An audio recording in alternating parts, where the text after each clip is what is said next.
Welcome to all on this Sunday morning, July 30th at 10 o'clock by our, I think, second public presentation, first public presentation, second presentation in general on by the Education Steering Committee for the youngsters who are migrating from India to US and looking for the positions in a variety of ways. I hope that this presentation that Dr. Saraswati MUPPANA has brought in with some of our colleagues would help all of us. I would ask them to introduce and move forward with a brief intro of each one, please. Please go ahead, Dr. MUPPANA. Thank you. Thank you, Dr. Parikh. You've actually been a leader and a visionary, and thank you for driving us all. We appreciate that.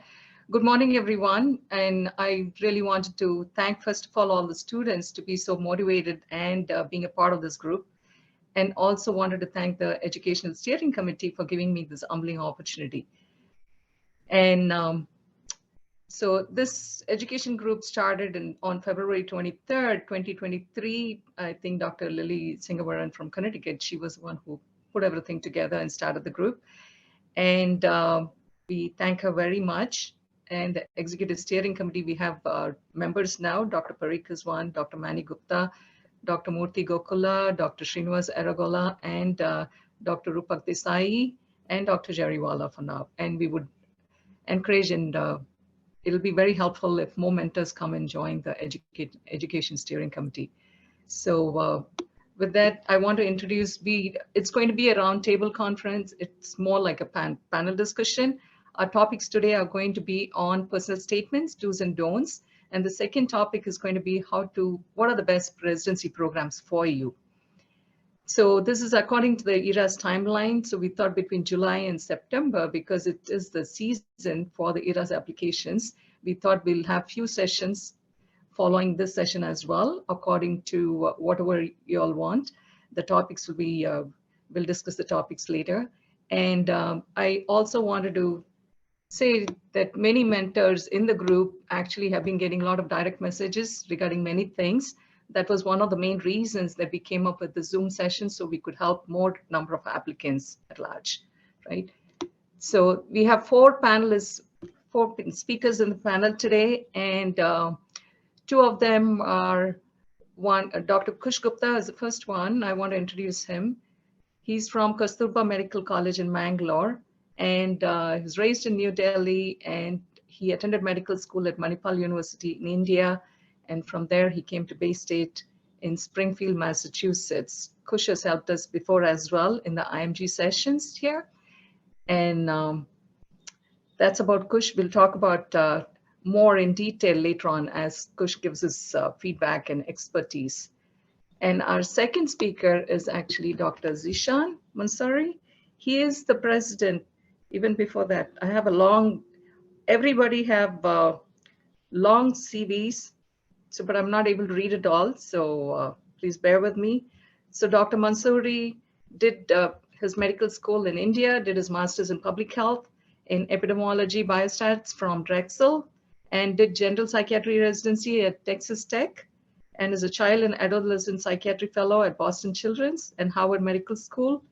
He's the Chief Fellow for Education and Research, and he's going to be starting his interventional and emergency psychiatry faculty at Yale. Zishan, I'll come to all your other credentials later on as well. And our next speaker is Dr. Pawan Panchavati. He has a lot of degrees, longer than his name actually, and he's a clinical professor, University of Alabama, Huntsville, Family Practice Residency Program, and clinical inpatient hospitalist director as well in two hospitals. And he trains fourth-year medical students in ICU and critical care. And he's the co-member for the Educational Committee, Society of Hospital Medicine. And he's the deputy editor for the Journal of American Physicians of Indian Origin, that's JAPI.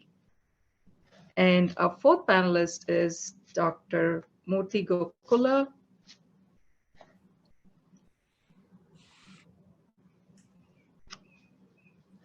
Give me one moment, please. So he went to medical school at Siddhartha Medical College in India and family medicine residency at Sparrow Hospital in Michigan State University. And he did his fellowship in geriatrics at University of Michigan, Ann Arbor, and board certified in family medicine and geriatrics. He's received several awards, I should say, and currently he is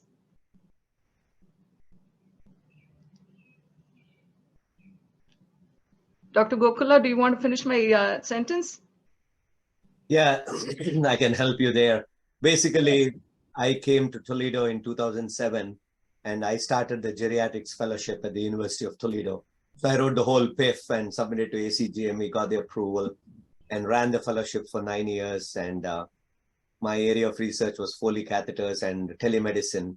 And that's me. And now I left the university. I have my concierge practice and I'm now getting board certified in anti-aging, but board certified in lifestyle medicine. So about me in brief, I'm Saraswati MUPPANA. I practice internal medicine, pulmonary critical care, and sleep medicine. Affiliated, I was a part of Harvard Medical Faculty Physicians previously, but now I'm affiliated with Beth Israel and Tufts University here in Massachusetts. And I am the IMG chair for my state, Massachusetts Medical Society. So thank you all for joining in. We're going to go straight to the topic. The first one is a personal statement. Kush, I'm going to start with you. And Kush is actually in between. He's transitioning to, he's going for his rotation at Cleveland Clinic in Hemonk. He's also the third-year resident in the internal medicine program at Bay State. So Kush, the first question is for you regarding personal statements. Anything, we're going to start with the do's first. You went to med school in India and then you came to Massachusetts to do your residency at Bay State. How did you tie up your personal statement together? Thank you, Dr. Muppana. So first of all, congratulations to all on making it thus far. It's an arduous journey, but there is definitely light at the end of the tunnel.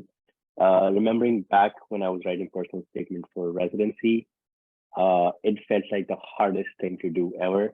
In India, it's a very a little more process. volume would help from your side if you can be a little closer to the. Oh, I see. I appreciate. Is it any better now? Better. Yes, please go ahead. Thank you. Okay. Yes, thank you. Okay. So looking back, in India, the process of getting into med school, from med school to residency, doesn't involve personal statement and things like that. So, we never learn in school and otherwise. But looking back, and then, I just completed my personal statement for fellowship as well. So I think personal statement for IMGs is a difficult thing to write, but there are a few key things that we can keep in mind. While writing it, it's important to also get a perspective from the point of the reader. Imagine a program director in a residency program reading 100 personal statements. What are they looking for? How much time are they going to spend on it? They're probably going to spend a couple minutes. If they find something interesting, they'll read the whole thing and so forth. So starting off a personal statement, the first paragraph, I believe, should be catchy. It should be wholesome and in a way communicate what's to come in the rest of the personal statement so that after reading the first paragraph, people build an interest. Okay, this guy or this girl, they seem interesting. Let's read further. The first paragraph, I believe, that's why probably the most important one. And then within the personal statement, what you write is really, should be very personal to you. Again, always think about the personal statement will be read, hundreds of personal statements will be read by one person. So if it is all, very generic things that everybody knows already, it's not going to get attention. So there needs to be some personalization of experiences, some personalized anecdotes, and some personalized patient experiences that reflect who you are. Writing adjectives, writing, okay, I'm this, and this, I'm like this, I'm a very hard worker. it doesn't, I mean, it doesn't sound great without any evidence of it. So reflecting any qualities that you want to get reflected, that you want to communicate with the leadership or the reviewing committee, do that with the means of an anecdote or any work that you have done in the past, be it in research, be it in med school, be it, even in school, that reflects that particular quality of yours. So important life experiences go a long way in the personal statement. Additionally, why you have chosen that particular specialty. You may be applying for surgery, internal medicine, psychiatry, or any specialty really. So how did you build interest in that particular specialty is quite important. Focusing very little on why you wanted to become a doctor, because now you're already through med school. It's not a medical school personal statement. It's a residency personal statement. So just hinting at, what inspired you to become a doctor, not going too much into detail, but more into the detail of what inspired you for that particular specialty. Because that is what, the person reading the personal statement is also most concerned about. So, I mean, these are more the nitty-gritty things of, what to write, how to write within the personal statement. But I think the overarching theme is it should communicate who you are, less so what you have already mentioned in your CV, in your ERAS experiences. If you have done a ton of research, you don't necessarily have to repeat the names, the titles of those research experiences, research papers in the personal statement, but rather what you gained out of it. So writing about life experiences in a way that it reflects who you are is probably the way to go.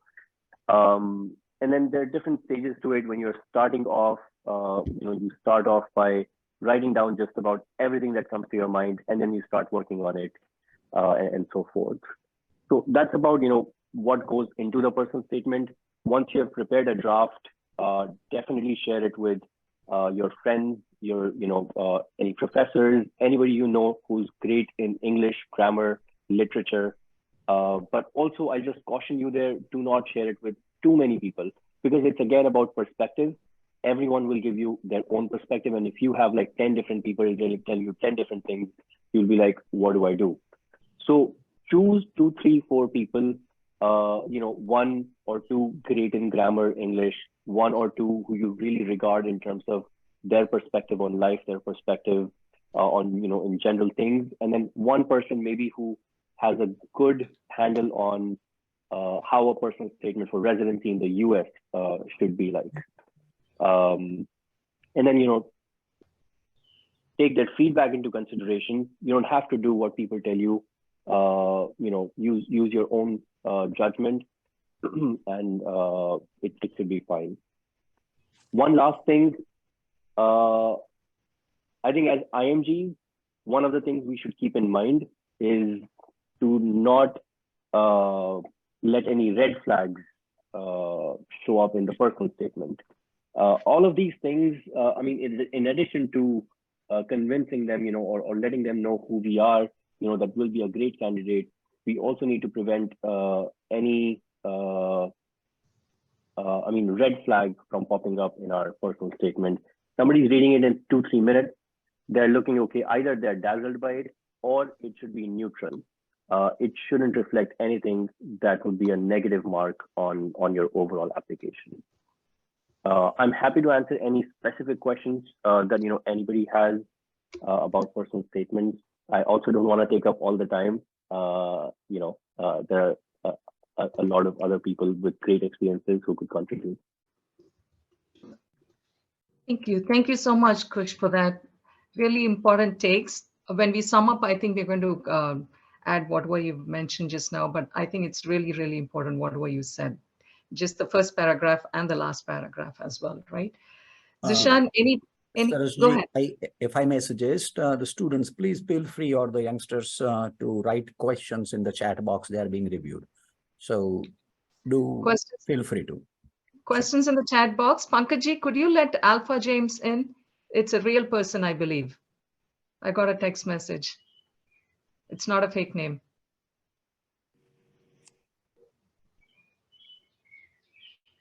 Okay, we're going to address the students' questions. Please type in the questions, but we're going to address them later on once we give an opportunity for all the panelists to give their expert opinion. Zishan, your experience, you came from India to here and you're doing so well in your fellowship and residency, and you're the chief fellow here. Moving on to your new job, congratulations for that. Thank you Can so you share much. your experiences, please? Yeah. Absolutely. So I think Kush gave a very great summary of lots of points. I'll just comment on some of it instead of repeating lots of it. So the first thing about being personal is very important. Lots of Indian graduates just like pick up some personal statements, try to make it sound like that, and just basically create a very similar personal statement using different words, which is a problem because then all their stories are so cliched that it's very easy to pick and say that this personal statement is not their personal statement. So that's important. Second thing is when you make it personal, it has to be honest as well. So I'll give you an example. We were interviewing for our fellowship cohort, and this person, he had written a fantastic personal statement. The entire personal statement was about autism and ADHD and how he was into neurodevelopmental disorders and he wants to become an expert in this field. Brilliantly written statement. Then he goes into this interview with our vice chair, and our vice chair apparently is into addiction. So this fantastic guy decides to talk about addiction as his life goal and forgot that in his personal statement, he had written all about neurodevelopmental and nothing about addiction. And he doesn't mention anything about neurodevelopmental in that interview. So very fantastic candidate, but because of the thing he did, it cast a doubt on his entire CV. Is he overselling himself? So if it's personal, that's great, but then it has to be you. So if his real love was addiction, but he just put neurodevelopmental because it sounded better and someone gave him an idea, it's not him, then it's not personal anymore. It's you basically just taking someone's idea and putting it in, and then incidents like this can happen. So if he had not done this, all his other interviews went well, but this one mistake was so fatal because the vice chair has a very strong say. This person was completely out of the rank order list just because of this big mistake. So that is important, that personal doesn't mean that you copy other people. So when someone reads your personal statement, say your family, your mentors, if they read your personal statement, can they make it out that it's you without you telling them out of hundreds of personal statements? If they can, it means that your personal statement is actually personal. So that personal aspect is very important, that be honest there, do not like copy other people. Number two, avoid phrases like I have seen this phrase so many times that I don't know where this comes from, but I come from the best medical college of my city or best medical college of my country, and trying to show off there in terms of like how great your college was. Your CV is there. If you are really a fantastic candidate, your CV will speak for itself. You do not need to brag in your personal statement about that. Instead of that, talk about what you have learned by being a part of a prestigious institution, if you are a part of a prestigious institution. So that becomes very important. The third thing I think Kush talked about was research. So he said very rightly, you don't need to mention what, like the headings of the research and stuff, but what have you learned? What skills do you bring to the table? How did these research experiences make you who you are? And how will they help you in your residency and fellowship as you move ahead? So that becomes a very important part of them seeing you as someone who has the capacity to go above and beyond compared to the regular folks who are going to come in without that experience. The last thing where I disagree with Kush a little bit, he said, do not mention red flags. That is a bit of a controversy there, because the point is, if you have a fantastic CV and stuff and you have a minor red flag here and there and you don't mention it, that is completely okay. But if there is a big red flag and you have learned a very big lesson from it, it will be very obvious in your CV that that red flag is there. And if you do not address it and you do not tell us what exactly you learned from it, what are your reflections from the journey and how have you improved as a person and as a candidate since then you have lost a very vital opportunity to show them what exactly you have done. For example, say you have 2 low scores, or say you have a attempt on OET, or say if you're an old graduate, you still have your CS attempt with you. So if all those things are there, have you learned a lesson from it? Have you improved? What have you done? So if you don't like reflect on it, that can go very badly. Again, if you have an average profile and your personal statement is going to come into play, then addressing the red flag becomes very important. But if your profile is say 99% positive, which is a very minor red flag here and there, then that is okay to not mention. But otherwise, I would say a red flag is something that you do need to mention. If you are an old graduate, say you're a 2005 graduate, you're applying in 2023, what happened? where did those 18 years go? It's important to like talk about that part of it as to when your journey began. So that is one thing I would definitely say that needs to be properly addressed. So I think, yeah, these are a few initial thoughts, and I would like pass it on to others just so that I don't take up all of the time. Right. Just before I forget to go on what Zishan was saying, the gap years and even low scores, make it a positive. I think this is your opportunity to shine on your personal statement, who really you are. It's called personal statement for a reason. All the other things which are there, like you went here, did that rotation, did this rotation, they're all anyway going to come on the CV. So you don't have to repeat it, but take the opportunity for personal statement to really show who you are as a person. What did you learn from the experience? As Zishan was rightly saying, gap years, low scores. Actually, I'm a part of Norfolk District Medical Society, and we have the opportunity to read personal statements for medical students for an award. And it's amazing what they write. They take gap years here between their undergrad and going into their meds. And they make it as a positive thing. They were taking care of some community, or they went to Haiti to do some community work. And that could be the reason why they have a gap year. Or some family member was not well, and they spent the year taking care of the family member, and how it shaped them to become a better physician. And what is it that they learned from that experience? And what is it that they want to give back to the community and to the program? I think those things are really important. You agree, Sujan? Yes. So I think one important thing when you're discussing this is you have to discuss this as a lesson. So instead of saying that, okay, my mother was unwell and because of that, my score is low, it's more of like, I should have postponed my exam because my mother was unwell, but I did not. And that's totally on you. So you're putting the blame on yourself. You're not saying that mom was unwell, so that's why my score is low. It's like, I should have postponed the exam. I should have like practiced more. I should have given more like time to it, and I did not. So it's important to accept responsibility and not like write it as an excuse that can go against you. And turn your negatives into a positive learning experience, and how you became a better person because of that experience. What are your strengths which came out of that? It's like a storytelling, and I think those would be the main things. Now we are going to move on. You've heard from Zishan and Kush. Now the other side of the table is the program directors. What are they looking for in the personal statement? I think we have a very well-balanced panel. Thank you for that. So Pawan Garu, you want to go first? As a residency program director, what is it that you're looking for in the personal statement? Please. Yeah. Thank you for inviting me, and thank you, Kush and Zishan. I think you covered a lot of these things. So, I interviewed a lot of candidates. So when I pull up a personal statement, what I look is the first statement will make or break your, interview chance. Okay, so I don't want it monotonous. Okay, I wanted something exciting. So what is your passion there? That's what I'm looking is a passion, your commitment, to your program. What can you contribute, give me different. Okay, so everybody has the same thing. Unfortunately, people coming from India, they don't have direction. I always tell them, you cannot copy anybody's CV, because I've seen it. You know that this pattern is there in my mind. I'm like, immediately, this is no, this is not a good idea. So the first paragraph will make or break your chance of having an interview with me or with a program. Okay, so that's what you want it to be. Take a lot of time. People realize that it's not the scores. Okay, so I have had people with very low scores, just passing scores.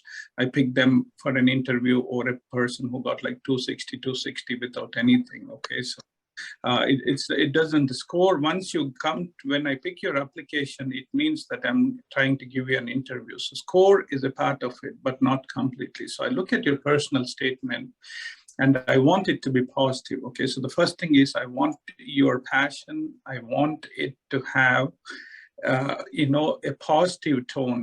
So if you have any gap, red flags, as Zishan said, please go ahead and, if you want to explain it, do explain it. And what I feel is, I feel like when we come from India, we write too much of running sentences, okay? So it's like a bulk of things. I don't want to see a bulk. That's too much. If I'm reading a sentence, it has to be crisp. has to be crisply edited and, you know, put in a small sentence for me to understand. If I'm seeing like a paragraph there, that's too much on my brain, and I tend to skip lines because I'm seeing thousands of applications come through. Okay, so what I would say is your passion, your commitment, explain it, make it a good opening statement, and then, you know, tell me something about you personally. As Mr. Zishan said, you know, just tell it about you, not something about somebody else. Okay, we can figure it out who it is. And I have had applications which we rejected, which had a personal statement saying something, his CV saying something. It just, you know, we tailor it to the program's requirement, which you should not do. Okay, no, I agree. We're all desperate to get into residency, and I matched. I got a J1 program the first time. I didn't take it because I didn't know what J1 was, so that's a different story. But, you know, the next time what I did was I realized my mistake, and then I spent 6 months in writing my personal statement, working on my CV. So even though I didn't have great scores, you know, by all means, I'll be happy to share my scores. It's not great, but, you know, I managed to get about 24 interviews the next year. Okay, just working on my CV, working on my personal statement. So, you know, coming to the personal statement, we'll go there. So make sure it's proofread. Okay, make sure it's proofread. Make sure there's no mistakes, gross mistakes. It's not going to be that much of a matter, but again, you know, what I'm looking from my candidate is a commitment and passion to medicine, whatever field. Okay, I interview a lot of family practice, so I want to see why they want the whole family practice. Why not an internal medicine? Why not everything? So also in your personal statements, we'll come to do nots, but, you know, one thing I want to mention here is do not say negative about any other branches. Okay, that's a big red flag that will take you out of my interview list right away. Okay, so that's it. I think, you know, Kush and Mr. Zishan has told a lot of these things. So I want a positive, crisp, short sentence, not running sentences, CV, which is about you, why you want to do this, what can you give to the program, and I don't want the CV to repeat in my personal statement. Okay, you have achievements, I'll see your CV too. That's what brought you to this. So I want to look and see your commitment and passion towards that field of medicine you're going to. Okay. Thank you, and I'll pass it on to the next person, and I'll be happy to take questions. If I may ask a question and sure, comment on that.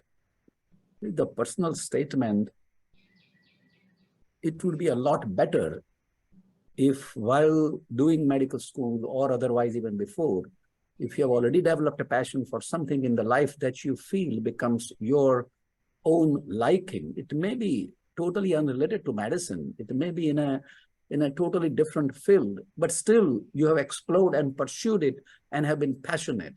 It could be medicine related, like you were a part of exploring certain journals that you like, New England Journal of Medicine, and you have been reading over the last few years, and I've enjoyed their the case discussion there, something which you have enjoyed on an ongoing basis that have made your life richer, then it becomes a real statement, because you could be asked about that when discussion happens. The person is remembering that. That's why he's calling you. Would that make a difference there? So I think the preparation should start a way before on the day of your writing. I hope that people have been working, and you could still develop the passion which you have not developed. It is not mutually exclusive. You could start interest in a certain area and then make it as something outstanding, something peculiar to you that you have enjoyed, especially related to medicine, but sometimes it could be outside there. It may be a public service related stuff. It doesn't matter. Right. And Kush, I think, plays tabla. Kush, did you include that in your personal statement in a storytelling form, what you learned from that art and things like that? It doesn't have to be related to medicine at all. It could be anything, but it has to, when you're telling the story about yourself in the personal statement, it has to tell something. What did you learn from that art? And how are you tying it up to being a physician and a resident? And how can you contribute to the residency program? I think those would be like summing up everything there. So if I was playing tabla, I would have played. The first statement is that learning the rhythm of tabla, the Indian drums in my life made me aware how it is important to be rhythmic in the life, even at work.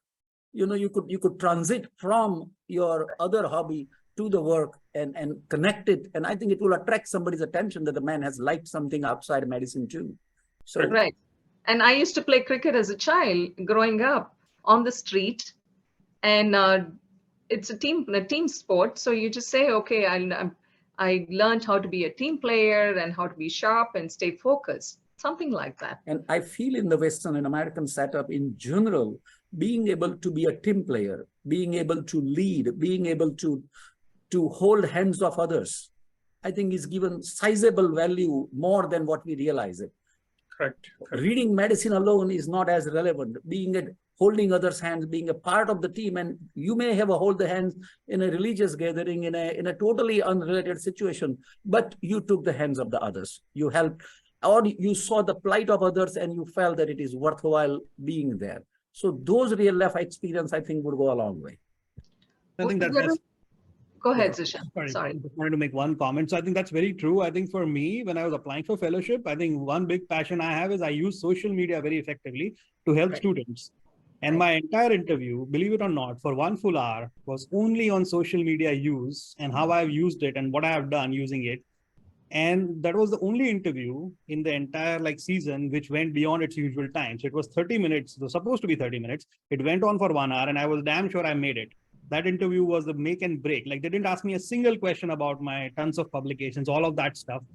So things like that, if you have something that you are really passionate about, putting it in can be make or break irrespective of the rest of your profile. So I think that is a very important advice. So Zishan, I thought I'll bring that piece about your popular social media Facebook page, which has more than 100K followers. I thought I'll bring it on in the middle of the interview, but I'm glad you mentioned it yourself. Dr. Gokula? Well, I think the 3 speakers have kind of pretty much elucidated. And what I'll do is try to kind of give 10 points. Okay, what are the key essential features so that you guys can write it down and kind of break it down. And then, so one was already mentioned by Pawan, the passion and commitment. When I applied for the personal statement, I said singing is the way I look at life. And that's how I started my personal statement. So you're right. And it can be a quote, be the change in the world that you want to see in the others. But then that's something that you should have done. So I have done adoptive village programs in childhood and then continuing, so you have to resonate that when you open a nice statement, so it's good. And Pawan's thing, it has to be striking. Having published here, my first paper was all read by my mentor. And that's where I learned that Indians write in passive voice, the English literature. Americans write in active voice. I have done this versus I will do this. So will. So all start writing your personal statement in active voice. So I'll give you the 10 points. One is passion and commitment. People have talked about it. Next is your relevant experience. Highlight your medical experiences. You can just briefly say what you have done in the past and how actually it's positioned you for this program and for your experience in the United States, and it has to be brief. And then look up your unique qualities, what sets you apart from the applicants, special skills, experiences. If you have gone to Mount Everest, put that, what Mount Everest taught you of going there. It doesn't have to be medicine, as other speakers have said. Career goals, or if you have published a paper, now everybody is doing the same thing, right? What is the recipe now? Clinical observerships, clinical skills, then US experience, then, so you kind of have to get out of that mode and say what you have done. So I would say that how you can set apart is while you're here trying to get all those, get a small fund. There are small foundation grants that you can apply, get a fund like $5,000 and say that sets you apart and talk about it. Okay, unique abilities, that's what I'm saying. How that can be a valuable asset to that program. Then discuss about your career goals. Clearly articulate your short-term, long-term goals in medicine and demonstrate how this residency will align you to kind of talk about your aspirations. Teamwork and communication, Saras ji said that she played cricket. You can say, she can say, you know, even though I played on the street, it taught me how I have to interact with my neighbors and how this has become a team sport for me and what I learned. And you can talk about that and how that has taken you in your medical school and you've solved a team. Just describe some incident, you know, it's a story, as people have said. Then adaptability and resilience. Like I got rejected 3 times in India. I went to Jamaica. Then I got rejected there. I gave up. But suddenly a residency program with medical students was touring. I was publishing 2 papers. Then I got a chance, only 1 interview. So you need 1 interview and do it well. So my program director asked me, you did 2 years of internal medicine in Jamaica, 2 years of OBGYN. I was actually doing all surgeries in OBGYN in Jamaica, except hysterectomy by myself. He said, why do you need this? You're arrogant. You may be arrogant here when you come because you know it all. Then I said, I don't know the American way of medicine, sir. I have the experience, but I don't know the American way of. He just loved it. So that trying to be humble, humility, and how that has taught adapting and how I've become resilient and took my adversity into advantage. You know, you got to show that and learn from those experiences. Patient-centered approach, emphasize that in your, and how you can be an agent of help for that program under your care. Professionalism, ethics must be talked about, displays your commitment and how you have kind of held that in higher standards with professionalism, integrity, and medical ethics. And then talk about how you fit in the program, why you believe that this specific residency program will allow you to do that, and how you can contribute it. So in my personal statement for this MSU program, I said, because of my OBGYN experience and all, I could be a change agent. Because of my publications, and that's what I did during my residency. I was the only guy who published 7 papers in residency in the entire history of the program. The point I'm trying to make is you do that when you showcase that. And everything has to be well written and concise and free of errors. And I have seen so many programs. I must have helped about 30, 35 students get into residency programs when I was the program director for the geriatrics fellowship, mentoring, publishing papers with them. So the main thing is, the biggest problem with our Indians is everybody is eager to get into the residency and they work out a recipe that works and they have seen and they try to follow it. I want that to be very personal for yourself. What are you doing? How are you making that difference? What are you bringing to the table? It's not about the eagerness and the desperateness that you want to demonstrate in your personal statement. It's like, showcase yourself. It's like I say that you're that butterfly that's coming out of the cocoon and showing the colors. So that's how you imagine yourself to be and what you're going to bring to the table, what you have done to the society. So rather than just be into a capsule box, try to say that you're different and your character maybe, your leadership qualities maybe. And as Dr. Parikh said, then, you know, they want a leader. They want a guy who can speak. They want a guy who comes and does be a change agent in the program.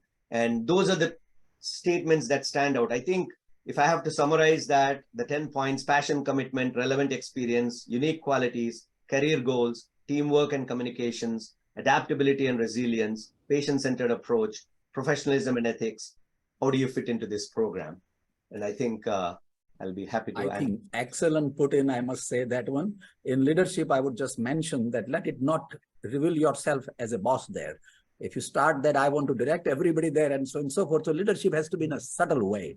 Otherwise, if it looks too imposing, you will put up the person off immediately. So let it be gentle, but very well put in. Thanks. So I think that was really good, Murthy Garu. Appreciate that. What are the don'ts? Kush, can you highlight the don'ts? Just the don'ts, because the personal statements can be tiebreakers, right? They've already looked at your achievements, they've scores, they've already looked at your CV, and they're now looking at your personal statement, as Dr. Pawan was saying earlier. Can it be a tiebreaker? And what is it that you really don't want to see, shouldn't put in a personal statement? There are a few things, I feel. So I think, we discussed a few don'ts, when it comes to red flags. And I completely agree with Dr. Mansouri about including big red flags and explaining and sort of suggest or communicating what you gained from them. If there are small red flags, maybe not bring them up, but have a good answer if it comes up in interviews. In terms of other things, again, as Dr. PANKAJ said, don't offer superficial or generic explanations for things, for choosing your specialty.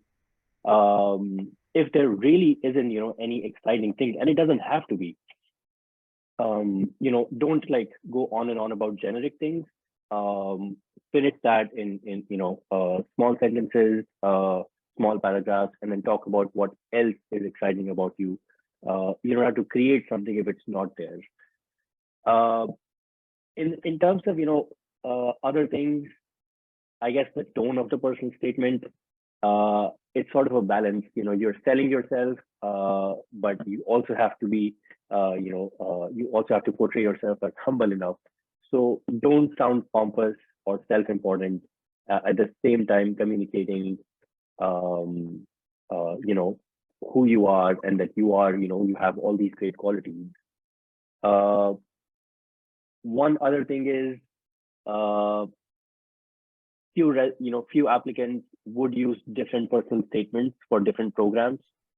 I would say that is completely fine to do that. If you have a couple top programs that you really want to go to, and you have specific reasons why you want to go there, it's completely fine to alter your personal statement a little bit, tailored to that program. But don't completely change, or like reflecting that you are this different person in one personal statement and this different person in the other. Because all of this is going to basically go into like a permanent record that's always going to be there. So keep in mind, try not to exceed a page in the personal statement when you upload it in your ERAS. In ERAS, when you upload and you copy paste your personal statement, it has its own formatting. You cannot do anything about the formatting. The font size, the spacing, the margins, all are the same for everybody. So try not to exceed a page, because I think as soon as somebody sees, okay, there are 2 pages, that's already a lot on their mind. Okay, this is too much. 1 page, all right, let's browse through and pick, okay, is there something exciting? Definitely do not submit it without proofreading. And I just wanted to mention, one other thing that hasn't come up yet. That's the use of AI, artificial intelligence, chat, open, GPT. Now, it is a violation of NRMP rules if we use AI to create our personal statement or parts of our application. So be very, very mindful of that.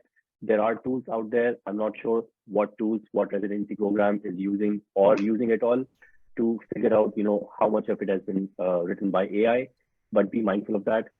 Having said that, it can be used for other purposes, smartly. It is something that I would encourage actually to use to perform spell checks on a document, as you do, with Grammarly or, word spell check. You can ask AI to spell check. You can ask some, intuitive questions such as, what is repetitive in my personal statement? Questions like that. Now you write a story about yourself, you write the story, and then you want a certain tone to be applied to that, writing, how you have written that paragraph. You can copy paste that paragraph and you can be like, can you write this in a more humble tone? Can you write this in a more excited tone? But again, the product that you get out of AI, do not copy paste the whole thing as it is ever. Use those words, use those sentences. Maybe not everyone is great at literature in creative writing, but you can certainly use AI to modify what you've already written. But I would advise strongly against using exactly what AI gives you as an answer. Thank you, Kush. That was my question to each of the panelists regarding AI, use of AI in ChatGPT, like how far can we use it and not use it from Sushant, Kush point of view, and also the 2 program directors we have from their point of view as well. Zishan, anything to add? Don'ts on the personal statement? Any don'ts you have? Like, sorry, I thought you were done. Go ahead. So yeah, Kush covered, I think, most of the points. I'll just touch upon a few of the points. I think ChatGPT, very important. I think Use it smartly, yes, but ChatGPT has become more dumb over time. I don't know why. It is copy pasting lots of stuff from the internet. So do not believe that everything it's writing for you is unique. So even if you basically are editing stuff from ChatGPT, it can be a complete copy paste from someone's personal statement as well. So that is one thing. Second thing is grammar. Make multiple people check your grammar who are really good in American English, not British English. So Grammarly, yes. ChatGPT, if you want, it does a grammar check as well, but at least like people who read American English, we write lots of things in British English. Some spellings are wrong, punctuations are wrong, and I still see at least 30% statements when I look at, statements from residency and fellowship, which have grammatical errors. So it's not as uncommon as you would like to think. So make sure you spell check very well. With regards to the narrative, it shouldn't be a repeat of your CV, and you shouldn't just keep bragging about things. Like I've seen personal statements where starting from I was the top of my class in 12th standard, I was the top of my class in medical school, I got 57 awards, I got this, I got that. The whole statement is like just vomiting out the achievements. So remember, a douchebag with a 265 is still a douchebag.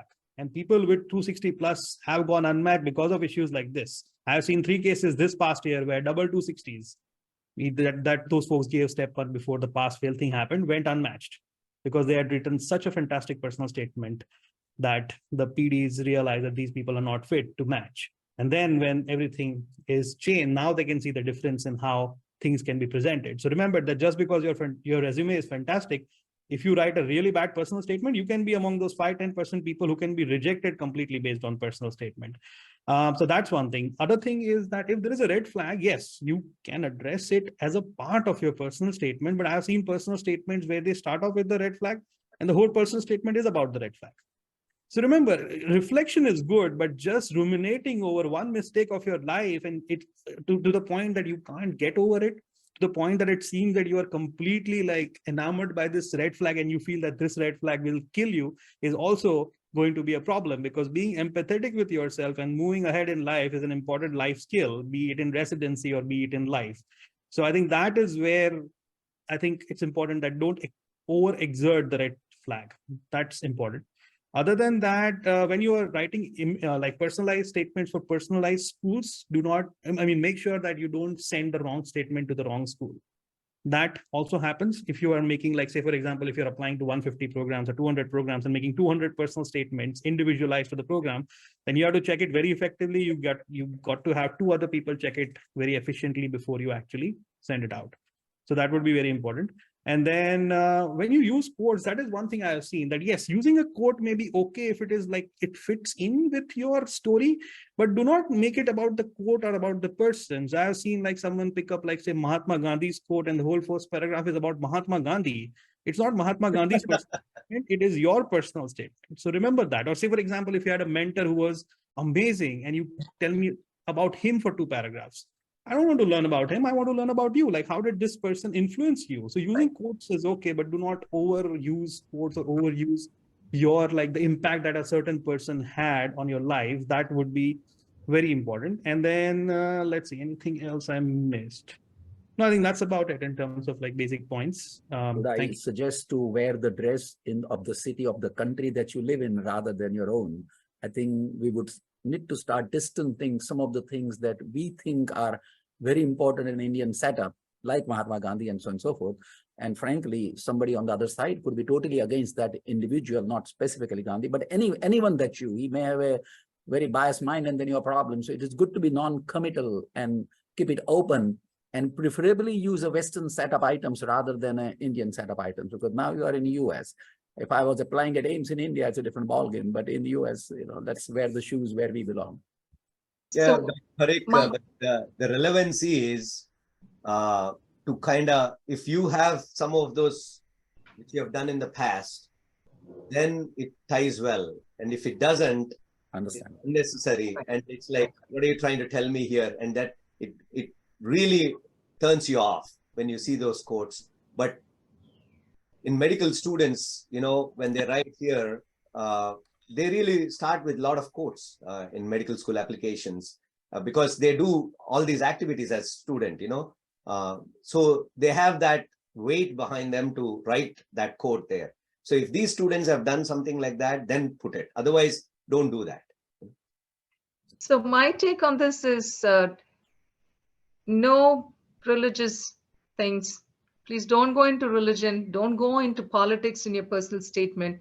Do not touch ethical issues in your personal statement.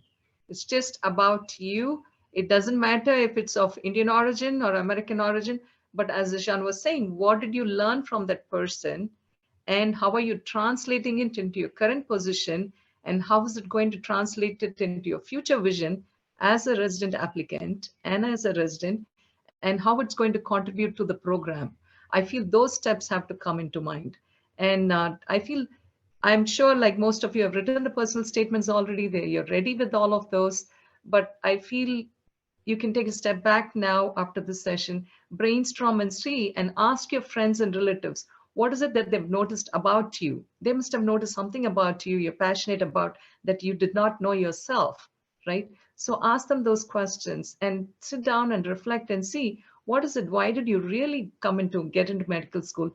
And as Kush mentioned the first time he spoke earlier on, he said, it's not a medical school application. So you've gone through medical school and here you are as a resident applying for residency. So please do not go in detail about why you went into medical school. I think that's already done. You passed that already and you're here. So that's one thing to avoid, I feel. The other thing is, as many of them said, grammatical errors. Please, that I think just make sure your capital letters, your grammatical errors, everything, spell checks, everything has to be done. And as I mentioned, no politics, no religion, no ethical dilemmas, none of that. Those should be avoided as well. And tie it up like a story. You know, one of my orthopedic friends, he's the residency program of an orthopedic fellowship program. He said, I just read the first and the last paragraphs. That's all I read. That gives me an idea about what that person is. Otherwise, they get so many personal statements, and it's a fatigue for them as well. So just the first paragraph and last paragraph is what he said he reads. That tells a story. And tying up everything together, rehashing. In the last paragraph, I would just rehash and say, okay, this is why finally, when they're reading those 5-6 lines, it should tie up everything together. Sorry, yeah, just if I may add, one of the ways that you can actually, if you want to know yourself, there is a book called Strengths Finder by Tom Rath. So if you guys can buy that book, it's very inexpensive, and you fill that questions, it's based on 40 years of solid psychology research. You'll get your top 5 strengths, and then you'll get others. Then you can actually use that, how you can actually help being a team player, how you can play on the strength. And then if somebody, I see all the speakers have said, you know, ask your colleagues and friends. I would prefer if there is somebody, you know, it's an English, like Native American.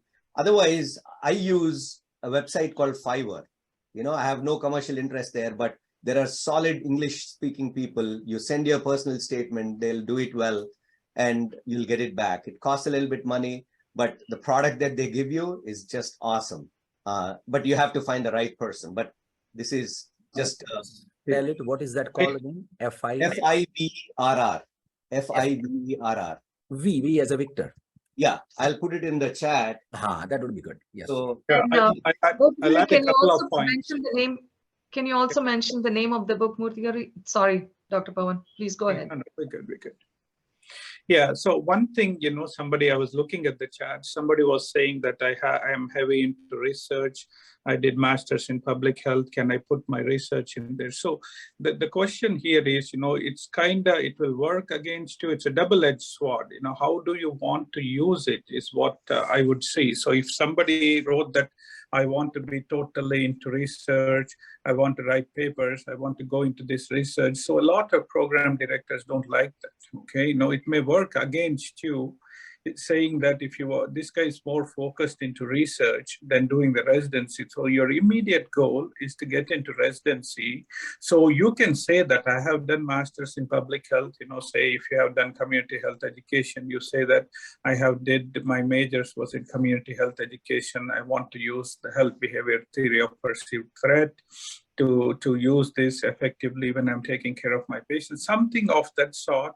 would win you, an interview over somebody else.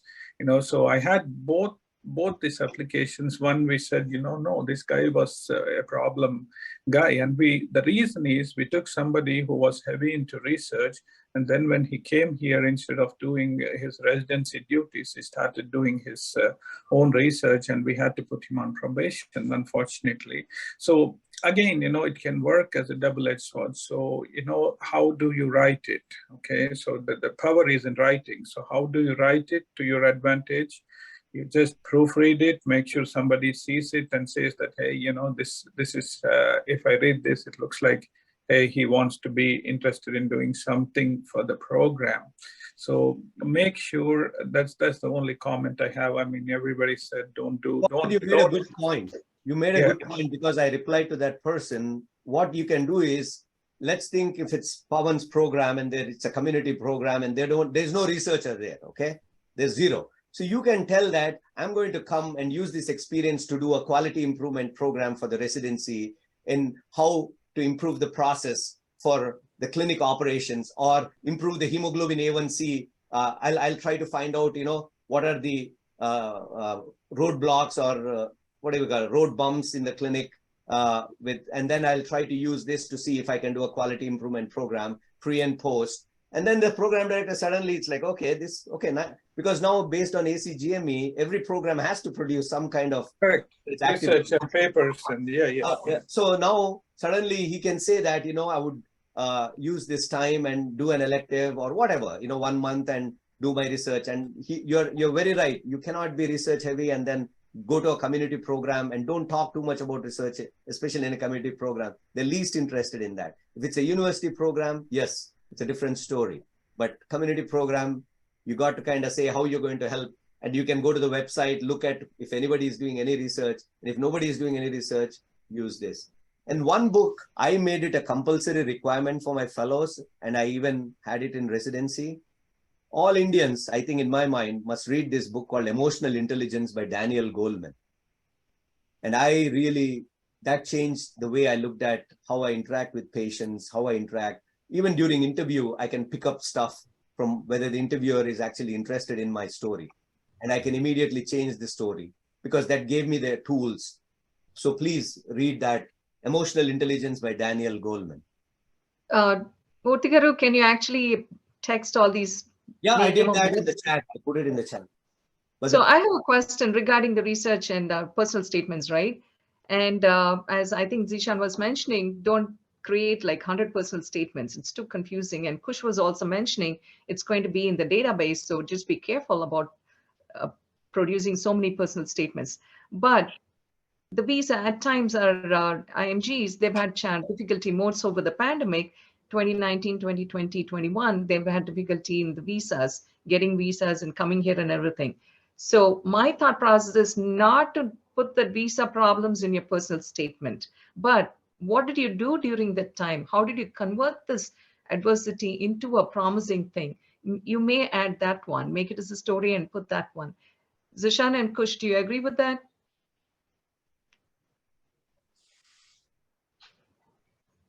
Yeah, I think the point would be to again, there are two kinds of people. One who keep talking about negative things that happen to them and crying about why they haven't made it. And there are other people who keep talking about how they are going to make it and how did they utilize this opportunity. So it's very important that you not only utilize this in the personal statement, but even in your interactions when you're doing rotations or research, it has to come out that you are a person who actually sees this from the lens of how do I improve? How do I do things with the situation I have? So if you keep talking about that, okay, COVID happened, I couldn't get visa, I couldn't come here, couldn't do rotations, and you just keep harping about it, that creates a very negative image. Versus you said, oh, I couldn't get those rotations, I did tele-rotations. I did whatever research I could. And as soon as I got the visa, I came here, did these 3 rotations, and I will match. I'm going to work hard to match and do whatever it takes. So I think that difference in perception is very, very important. So I'll give you an example. This last December, there was this applicant who was just talking about negative things. She was an old graduate, like 9 years ago, she had graduated. Okay profile, but had been working very hard for 5 years. Like she applied when I first applied for the first time 7 years ago. I'm a PGY7 at this point. So the attending for the first time, this attending actually called me and said that I want to give her this feedback, but instead of me, it would be better if it comes from you anonymously that this person is doing it and this person is doing a rotation in a different program altogether. So I give her a very positive feedback in that sense that she should not talk about not keep talking about the negative things and just be positive about what's going on and stuff. This girl took this feedback very positively, improved the way she was communicating with that program. And in 1 month, the impression was so great that she matched. After 7 years of hard work, this person matched because of the way she now communicated. And nobody had actually told her that till this attending actually didn't directly tell her that, but did basically change the perspectives. In the same way, that is where people looking at you are going to see you as someone either who cribs all the time or someone who is looking forward to any opportunity they get. So I think it's a very valid point that using the opportunities that they have and how they converted it into productive things is going to matter, and how you present it also matters. Not just doing it, but presenting it effectively. Right. Kush? I mean, I completely agree with what Dr. Mansoori said, actually. I think that was told in a very good way. So Kush also has a podcast. It's called themedicinementors.com. Anybody interested, please go and check it out. He's made so many podcasts on these particular topics. So that'll be helpful. And so coming back to the personal statements, right? For IM, FM, these days, the students are applying for many, many programs and multiple specialties like IM, FM, maybe PEDS, maybe psychiatry. And if they have multiple personal statements, would it reflect according to the program? If it's an academic program and a research-oriented program and other is a community program within the IM bracket, do they have to have, does it give any meaning to have multiple things? We actually do retrospective also. We look at the program and see, okay, this is a program I really want to get into. Maybe I'll tailor my personal statement according to the needs of the program or what the program has to offer. From a program director perspective, Murthy Garu and Pawan Garu, do you think that will click? Pawan, you want to go first? Oh, yeah, that for sure. So again, it helps to tailor. So I don't want to see a personal statement, coming to family medicine, I'm interested in psychiatry. I may still be okay with it. Provided everything looks okay. But again, if you could modify it as a medicine or something like that, and, you can take a leeway and, you can just modify a little bit, but the whole essence of the personal statement should be same. And if you want to modify one paragraph to fit, say you're applying internal medicine, family medicine, I would say apply to psychiatry. That's the leading thing. Dr. Zishan would agree with me, but I feel like psychiatry is very underrepresented, and we'll talk about it more. But yes, definitely do it, but I don't want to see, something totally. Some program directors will say, hey, this guy doesn't have commitment to this program. He wants to do psychiatry or some other facility. So yes, definitely, by all means, if you can keep the essence of the personal statement with all the things we discussed and change 1 or 2 lines here and there to tailor fit your program, that would be good. But I would not change the total things. It should not be, you can put a general personal statement of why you love medicine. It will apply to everything. So if you want to do a little bit, do it, but by all means, do not change the essence of your personal statement. So that's my 1 cent for this. So I think I would, Pawan, respectfully disagree. Don't change 2 or 3 lines. This really happened in our university setting, because I was at the university setting, and the candidate wanted to apply for both FM and IM, and it's an American medical graduate actually. And the point is, we actually took this as an education session. So Pawan, you wanted to say something, go ahead. No, but so don't do it in one program. They will find it out. Again, if you want to apply for my program, you want to pick and choose your strengths. So if you want to do IM, again, it's so difficult to get into residency now, right? So you want to have a backup, you want to have a psychiatry, or you want to do anything. So that's why I said, if you have a generic, personal statement, which covers all the aspects of medicine, by all means do it. That's what we want. But if you want to change it, do not apply to the same program. You think the university program we have, IM, FM, some fellowships, that the whole town, we have about 4 programs, I think, 5 psychiatrists. So we all meet, all the program directors meet. We know that people who are coming from India, we know them because, we want to give them a fair chance of getting into the residency. But if I see somebody coming to FM, the next day I see him in IM, you lost both. Okay, for sure. So. Yeah, but on the flip side, what I'll add is, yes, you can apply in the same, but then you actually tailor the personal statement, as Dr. MUPPANA was saying that, I might be interested in 3 things. I'm interested in primary care. So primary care specialties are FM, IM, PEDS, OBGYN, right? But I'm still not decided in which way. I'm just giving an example, but this is real happen. So this candidate, what she did was, for internal medicine, she explained how the internal organs was a mystery, and how the clinical signs and symptoms, and how she was like a Sherlock Holmes trying to figure this out, and then made the diagnosis. And then on the ambulatory side, what she did was, she kind of talked about the continuity of care that comes with the patient care.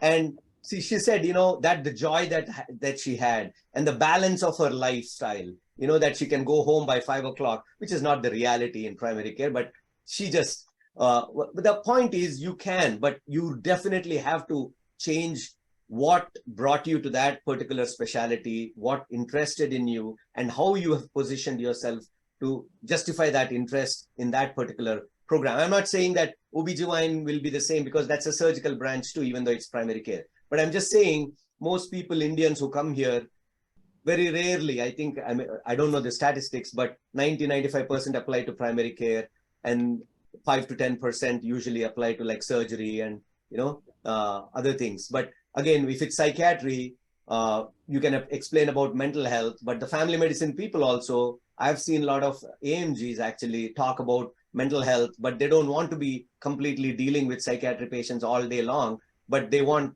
the scope of it, they just like the variety, and every minute there's a diagnosis change in family medicine. So you tailor your personal statement based on, the discipline. So first of all, when you're writing your personal statement, understand the discipline also, what internal medicine definition means, what family medicine definition means, and then how you tailor your own career path and create that story for yourself. The don'ts, some of them have talked, but plagiarism, I've seen a lot. They kind of take somebody else's, and then who have the previous persons, and sometimes, don't do that, and don't show arrogance, no negative talk, be humble, be on a positive note. It should resonate positivity all through, and be succinct and clear. Always stick to the word limit, whatever the criteria there is for each of the program, and do that. So I hope this helps. Somebody mentioned, I have one question for you regarding chat AI. From a program director perspective, what is it that most universities, as far as non-medical, they're cross-checking it, and then and Chat GPT is good to give you a structure. So I always tell residents, even now, because I still teach fellows in the nursing home, you use that to kind of create a structure. So let's say quality improvement. I don't know how to do a quality improvement program. How do you do a quality improvement program? So then it gives you a structure, what you should do. Take that. It's the same thing. If you want to write your personal statement, what are the key things? If you don't want to do it, what are the things that you should not do? Take that, but then again, apply to your own relevance. And then what, I'd be very honest with you, a lot of the 30-35 people I helped to get into residency, most of them, they took time, and then I used Fiverr and found the right guy, and then asked them to spend that $60, $100, it depends. And then you get a beautifully crafted personal statement, succinct, concise.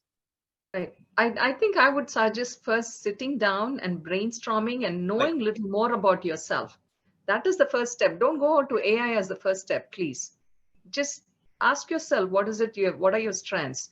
That would be the first step, and then brainstorm, as we all mentioned, who are you technically, right? I mean, that's the main thing.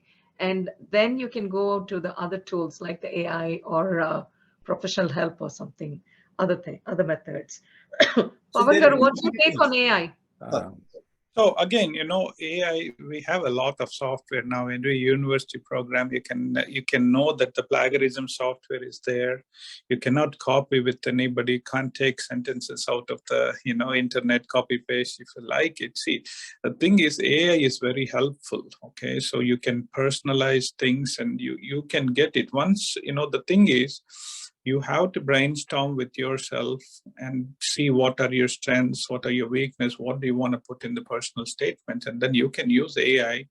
But again, you can't just copy entire things. You like a statement, I say, yeah, this fits me. Change the words, change to do what it is, but just don't copy paste that, because the paragraph comes in, it's going to ding in my software, plagiarism software. So again, even one paragraph is copied, then it just doesn't give me a good vibe about somebody. So you have, as program directors, you all have programs to check if the personal statement was written by AI help? Correct. A lot of them, we have a university program. Yeah, now everybody is using it, and it's not a big deal. We can get subscription for some time, and then to the season. But a lot of them are buying it because AI. We need to create an AI to counter that AI. Who knows? Correct. There was one interesting question, and I may bring it out because since COVID was such a big situation, both in India and here in the last few years, somebody asked a question whether they can mention COVID experience. And I think it would be a great way, what you saw, because most of these applicants now had seen the COVID as a greatest challenge probably humanity has faced in the last 100 years, and what happened through after the vaccine controversy and a variety of stuff and the deaths and so much. So I think that experience, would really have motivated many to become doctors, or probably not to become doctors. But either way, I think that could be a sizable component if you really participated in one or the other way. And you can either participate in person in the actual field, or as a person who saw the events unfold and come down and got an inspiration from them. So I think it can be really it's so current, so contemporary that it will be worthwhile. And but I would think don't overdo the COVID part, because the program directors, when they're reading it, they might get tired and say, okay, everybody learned something from COVID. So, but you have to set yourself apart from who you really became with the COVID experience. And the community service, if anybody did any community service, doesn't have to be which time frame. What you learn from that, I feel that's also a huge plus. Zishan, any thoughts on AI? Because you have a Facebook following of 100K and you're up to date on all these. Absolutely. Yes, I think using AI is fine, I would say, but then I think the point is that if you have edited it, that's fine. If you're not edited it, there is a likelihood of getting caught. Or even if you have not used AI, the person you have got it edited from may have used AI to edit it. So if you want to check it, actually, there is something from your end to check it. It's called Turnitin. Turnitin is something that can tell you how much of it is plagiarized. That is one of the tools that programs use, and it's one of the most effective tools, has been in business for tons of years. So there is something called Turnitin AI detection tool. So if you are very paranoid about the person who edited your stuff and you want to check it, Turnitin would be one software to make sure that you don't get into a mess that may not have been created by you. But yeah, effectively using AI is important, but yeah, you have to be careful as well that this should not happen. So that is one tool that you can use. It's not very costly to the best of my knowledge. It's pretty cheap to get one PS like reviewed by Turnitin, and it's pretty instant. Like you put it in and you get the result the very next moment. So it is, and it will tell you exactly where you picked it up from. Yep. So if it will tell you the location of where the copy paste happened. Somewhere in the cloud, saved, right? But Saras, to add to Zishan, there are actually, like, let's say Fiverr. I asked the guy to send me a plagiarism report. So that author will send you a plagiarism report. So you can ask the person who is doing it, saying that, what do I know? So you can also proof yourself, protect yourself from that. Thank you, Murthy Garu. Kush, do you know for how many years they save it? Can you say that one more time? No, personal statements. You mentioned that the personal statements are saved somewhere, right? Oh, no. What I just meant was I mean, we're putting things out there. ERAS will always have those personal statements. It's not like anybody's going into our ERAS and looking at those personal statements, but just in general in the US, documentation wise, to be careful that we're not putting things which contradict each other, changing things, modifying things, that's fine. You know, personal statements, having a couple personal statements, maybe one directed at research heavy programs, one at research less programs, but not writing completely different things in two different personal statements. As you know, I think Dr. Panchwani mentioned program directors talk, they know each other. It's a big network. So you don't want to come off as somebody who's telling contradicting things at different platforms. Right. Thank you. Thank you. Parikhji, do you want to quickly go over the questions? I know we covered a whole I think hour. most of the things have been covered. I have been keeping a tab of that, and I think it has been almost covered there. Let me see if there is something specific that comes up to my mind. And red flag, should we not explain? I think we did it. Is it must to add case experience that we encountered in the US? I think that was answered. I think most of them have been answered there. I had one more thing that I think many Indians may not have chance to or may not be aware of is number one, I see that any activity in the US Army, any way getting involved or plan and so on and so forth, I do not know how it is looked at, and it would be worthwhile in one or the other way as an experience. And then there are so many missionary hospital medical camps that are done. I had one local person who went to Africa on a missionary boat that they would go outside one of the town and do the missionary services of the as a hospital medical service. These are medical camps, like in India we have medical camps similarly here. So those two, I think most of us did not have a chance to explore or possibly take a part in. I do not know how relevant they would be when they put a personal statement, but you people can highlight them. Right. Thank you, Pankajji. I know our second topic was supposed to be on the best residency programs for you, but because personal statement is such an important thing and it could be a tiebreaker for the applicants to get in or not, as Zishan very smartly, he explained that in the beginning itself. So that's why we didn't want to interrupt this session. And we'll definitely have a next session regarding the best residency programs for you. But Zishan, do you want to just give any closing statements?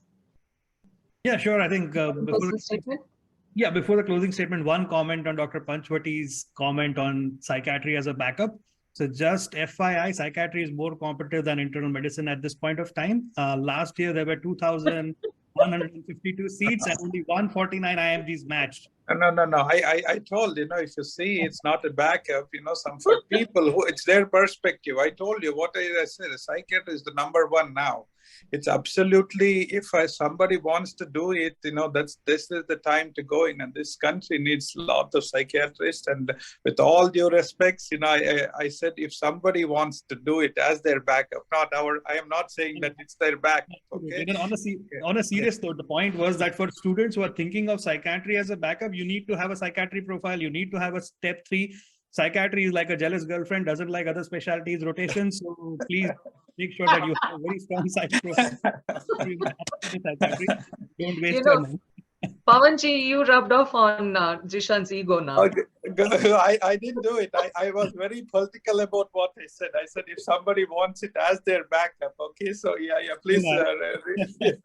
With all due respect, I told you the psychiatry we are is reaching like the end of our 1.5 hours, so maybe one moment. Pankajji, one moment. We have Dr. Atula Paranjape here, and she's a physician herself, and Dr. Dhananjay is a physician as well. And she has stellar sons who are in Stanford doing their medical residency programs, and she's recently gone through helping them out as well. Atulaji, do you have any takes for the applicants here? Yeah, SARAS, first of all, I'm not a physician. So this is... Oh, sorry. Yeah. So, but my husband is, Dhananjay is, yes. And then we have twin sons. One of them did his medical school from Harvard and the other one from Mount Sinai, New York. And now they both are residents, internal medicine residents at Stanford. So I've been through, through this years of helping them out, reading through their numerous personal statement versions. So my thinking, and as a parent especially, is I look at it more as a screening tool. So you have your CV and your scores as your first screening, then you come on to your personal statement, you get screened on that, and then literally the job of the personal statement is to get a foot in the door and get an interview call, right? I mean, that's what we found in our experience with the boys. And the bottom line in all this was to have some kind of a unique hook in your personal statement. For example, both our boys, they have founded, in medical school, they founded a company that was doing, like, based on a saliva test, doing a predetermined genetic, like a predisposition to autism. Now, they got the funding, they've gotten, they were pretty involved with starting the company. So that really helped when they mentioned that in their personal statement, because it was quite sort of an opening question that people on the interview panel would ask. So I think it's important for everybody to figure out, I mean, to have some kind of a unique skill, or if you've done a gap year or throughout your medical school, if you've done something unique that you have shown the growth or acquired new skills, I think that really does help. That is what because the CV is pretty objective. It's got all the facts and figures and your scores, and your personal statement is going to be a lot more subjective. It's going to show you your strength, your skills, and how you would be the best fit for that particular residency. Right. Thank you. Thank you very much. There's a difference. Students who were raised here in the US and went to their undergrad, then went to the medical school, they do have few years where they can actually develop their personal statement, but develop their own selves. But in India, actually, from age 17, we are going into med school directly. And I think that also plays a role. So moving forward for the resident applications, just going on what Atlaji was saying, just pick something where you are within the resources, or just exploring. The world has become such a small place now, exploring resources, going to the community and helping. One of the students whom I had, I said, can you do something within your community there? You're right there in India. Can you just go and help the old age for the home or something? They're like, oh, we don't have research opportunities. That's not true. I think you should be a go-getter. You should just go and see what else can you explore and what else can you do for the community. Doing for the community is also a big thing. And putting that in your personal statement as a story, how it can help your future, that's an important thing as well. So just to mention that. Thank you. Thank you for that. Zishan, any closing statements, please? I just wanted to say that it was a great session. I think great discussion, great points. And I think the main thing to take away would be that ask for guidance, ask for mentorship, ask for help, don't hesitate. And there are people who will help you in not just personal statement, but everything. And keep looking at the solutions, don't keep looking back, and don't overthink your red flags. You are going to make it if you work hard enough. Thank you. Yes, and do not think that, oh, somebody mentioned research, I don't have research and I'm applying this year. Please don't think about those things. What you have now, you have. The countdown has already started. So just bring it out as positive things. And please, Jude, Zishan, can you put your Facebook link there on the chat box, please? So all the applicants can benefit from that. Yeah, and I would say regarding Facebook, I would say Instagram is the new thing in all programs. Most programs, if not all programs, are on Instagram, sharing personal details about their residents, fellows, PDs, programs. I would say if you are not on Instagram, create an Instagram account, follow all these programs. You will get lots of information that will help you not only in personal statement, but also in your interviews when you go to that particular program. And lots of the times the programs follow you back. So if your Instagram is interesting enough, they may already like you from your Instagram, and that may help. So Instagram is the in thing right now, more than Facebook. Facebook, unfortunately, is starting to die very quickly. So except the groups, in general, Facebook is not going to be that important in application, but Instagram is. So yes, get your Instagram profile today. So the program interviewer, etc., may have an access to your Instagram and vice versa. So is it sort of an open book in that sense? Yes, unfortunately, technically speaking. So if Really? whatever you are posting, so some programs have official handles, some programs have unofficial handles. So in the unofficial handles, lots of information flows out about the program and the residents and their achievements. People want to grow their Instagram profile. So I think programs are coming right, left, and center. Like in psychiatry, I can say up to 85% or 90% of residency programs are on Instagram at this point. And medicine, I would say at least 75% programs should be on Instagram from what I'm seeing. So I think come on Instagram, start following these people, and they have lots of open houses. They have lots of information that flows from there. So if you are not on Instagram, you are missing out on a big chunk of information that is potentially going to help you. Right. So the reason I mentioned Facebook was because I know how many Facebook followers you have. Insta, I really didn't know. How many followers do you have on Insta? No, for Instagram, Instagram is 13,000 or something, not too much. But I think more importantly, I think Instagram, I think Instagram, at least our generation. So I think that is very helpful to know that people are going to get more information there compared to FB. Right.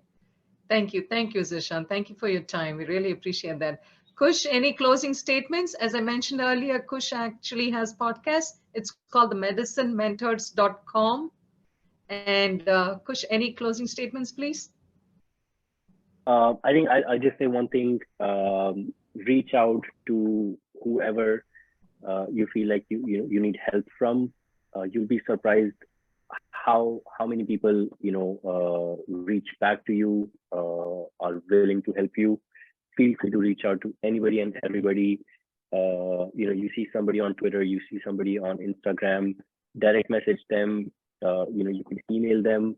Worst thing is they won't reply, but again, you'll be surprised how many people reply and answer your queries or questions, and you'll find like great mentorship along the way. Thank you, Kush. Thank you. Good luck with your hem-onc rotation at Cleveland Clinic. Thank you, Dr. MUPPANA. Thank you. Pawan Garu, any closing statements, please? Yeah, two things, I would say is, see what programs. A lot of people apply for hundreds of programs. They say, I have applied for 125 programs, 130 programs. So please do some due diligence. Okay, some programs want graduates who are like, graduated in the last 5 years. So, if you can have some insider connections, I think you can avoid a lot of programs and concentrate on applying more. Okay, that's very, very important, because don't blindly apply. You say, hey, I have applied 75 programs. I have applied 200 programs. No, you just don't waste your money. Just put a due diligence there, look and see, ask people what their requirements is. You can pick up a phone and call in the off season. Don't call now. Nobody will pick your phone now. But again, do some due diligence. The second thing is, if you want to get a residency interview, have connections, reach out to people who are residents there. They'll tell you whether to apply or not.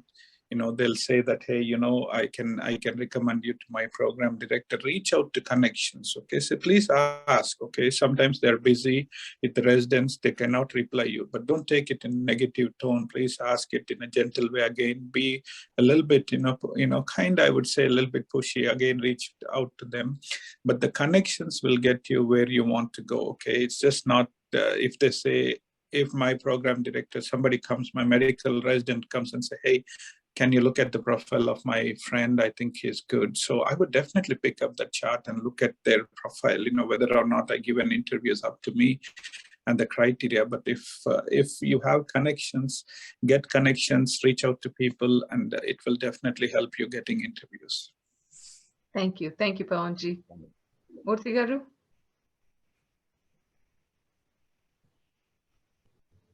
Excellent closing comments by everybody. And I think what I would say is, keep up your head high.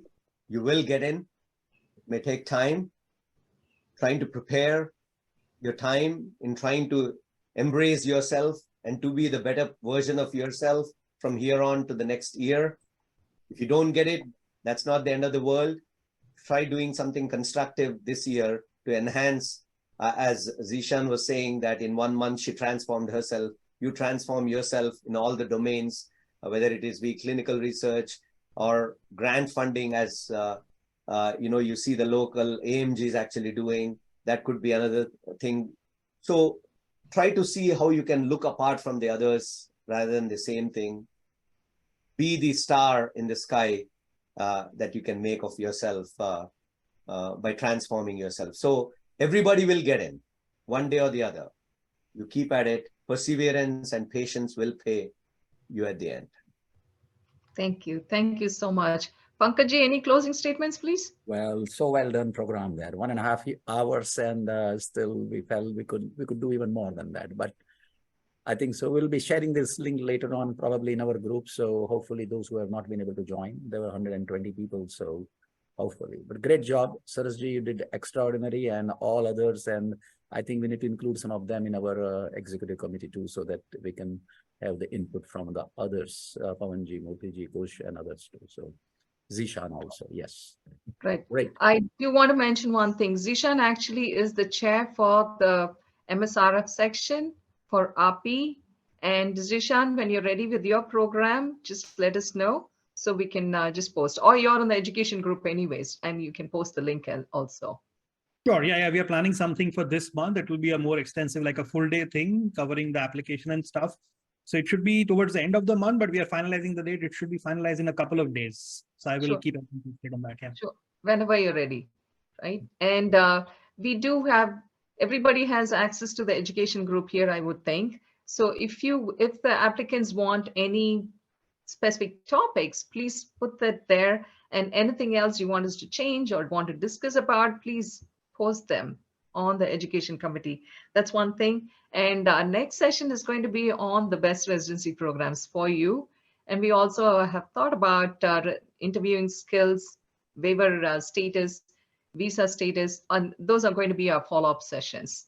So we'd like to thank everybody for being here. And I've learned a lot in this session, and it's an ongoing process, always learning. Good luck to everybody. Happy studying, those who are preparing for the step 3s, and just keep up the spirit. Don't forget to meditate. Wonderful. Let's end the session there. And thank you again for all joining again. And hopefully we'll be in touch in the near future. Thank you. Thank you very much. Bye-bye. Namaste.